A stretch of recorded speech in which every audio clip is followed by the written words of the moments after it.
Former First Lady of the United States, Nancy Reagan, once said that she thought that there would be more people alive today if there were a death penalty.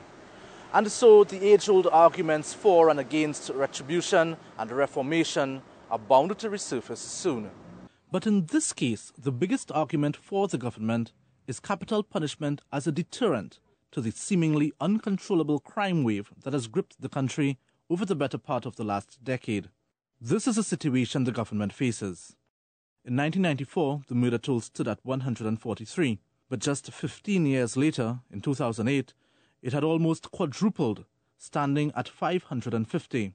Now, these figures do not include the scores of unclassified deaths and persons who were kidnapped and never seen again. The police have tried to get a hold on this situation, but in June 2005, it was reported that there were 66 gangs with just over 300 members. 3 short years later, those figures ballooned to 86 gangs with just under 2,000 members in total.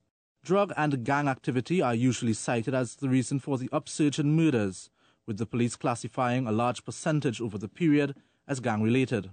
Regardless, citizens are unhappy with this state of affairs and are desperate for any measure which might bring results. But this is not to say that the drug and gang lifestyle in this country hasn't already had a very significant encounter with the hangman. Between June 5th and 8th, 1999, convicted murderer and alleged drug lord Dole Chedi and his 8-member gang were executed at the Royal Jail on Frederick Street. It was the first execution in 5 years, following the hanging of convicted murderer Glenn Ashby in 1994. And just a month after the Chedi gang was hanged, the country's last execution to date took place. Convicted murderer Anthony Briggs was sent through the steel trapdoors on July 28th. Ironically, that year, 1999, saw the murder toll plummet to 93. This is perhaps part of the government's motivation to push for the exercise of the death penalty.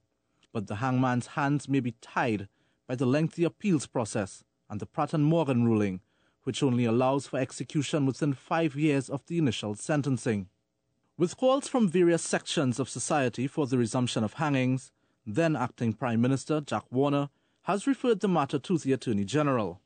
Right now, there are 295 persons on death row, but it remains to be seen if capital punishment will bring about the desired results.